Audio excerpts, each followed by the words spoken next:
Good morning. Like Matt said, we were on the road this weekend at Monroe and fortunate enough to come away with 2 wins. First day and 4, second day. We wanted to make a little bit more interesting. 1-5 down. Should have been 8-1, but won a challenge and ended up being 7-2. And fought back.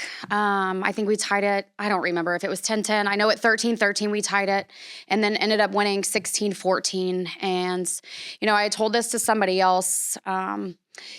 Despite what our record looks like you battle through things mentally when you continue to lose games. But I think there's something to be said for winning 7 out of 8 5-set matches throughout the year.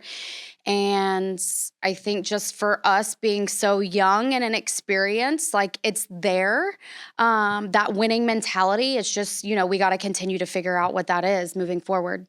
But fortunate enough to be back home this weekend. I can't believe that this weekend is already here. So honoring our seniors, we have 5 this year and looking forward to honoring them the best that we can Thursday, Friday.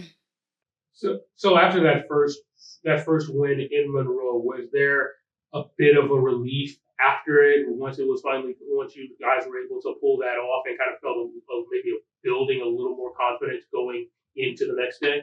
Yeah, I think so. I mean, Monroe has they've improved a lot over the last couple years. They have some really good kids in there.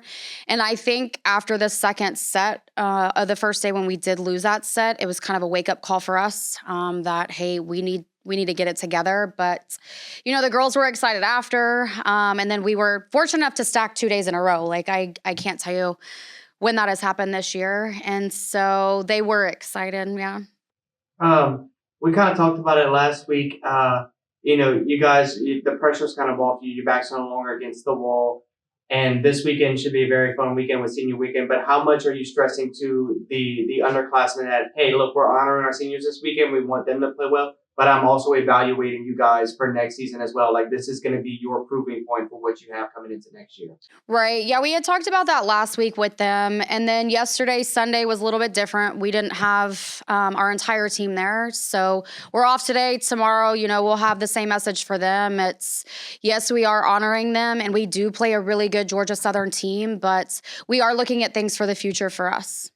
How exciting is it for them too? You're playing a really good Georgia Southern team to kind of give them a little grief. It could be the kind of time to maybe put a little damper in their plans for what they have for this weekend. Kind of talk about that opportunity for a young squad like you have. Yeah, Georgia Southern is a really good team. I might have said it last week, but one of the coaches in our conference told us we're a really scary team, which could be good or bad.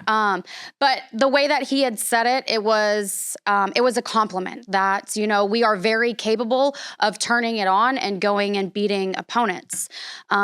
The other side of it is we are so young that sometimes we, get the other end of it. But, if we come out and play well, I think it can be a very good match. But Georgia Southern is really good. They're very talented, and we're going to have to play well against them. Now, seeing you guys are honoring the seniors over the weekend, can you talk to us a little bit about what this senior group has done to kind of help shepherd this group along and kind of hopefully build some of that maturity?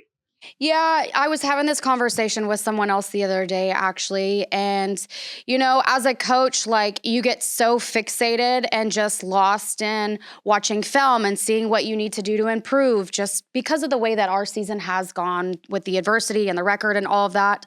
But it shouldn't overshadow what these seniors have done for us. I mean, if we look back over the last 4 years that they have been here, Cammie Hicks has been here a little bit longer than that, 5 years. But what they've accomplished from day one of us as a staff getting here, just completely turning over this program. I mean, you can see what they've done to build it within the community, within the conference. And I think that's something to be said for and what they've done for us. And so I'm very grateful for them for that. It's tough when you go out and you're 8-15 right now, but I don't think that's what they have done for us should be overlooked at all because it's really important. You can say about them as far as kind of mentoring the underclassmen, the next ones who are coming up, who will probably be in their positions in the next season. Yeah, I think for the most part, they They started off really well in that space. There's some, I say underclassmen, more so juniors, that really take on that leadership role in a different way. I think they each play a different part, which they're all very important. But they were important for a lot of reasons in the start of the year. And then, getting to where we are now, it's challenging. But I think that they've done a good job in letting them know what the standards and expectations are for this program, but we have to continue to build on what those are. You just kind of touched on some of your juniors being in those leadership roles. Who have you seen so far this season that has kind of taken on more of a leadership role, maybe blossomed and kind of surprised you in a sense in terms of leadership that you could look towards next year? I think Galen Dimps is going to be the best one for that. She's not really a vocal leader, I would say. She came in and it wasn't a role that she expected to have. She has a great voice, and we know that she is capable of taking on that role, and there are glimpses of it that she has. But I think she is going to be a very, very strong leader for us moving forward.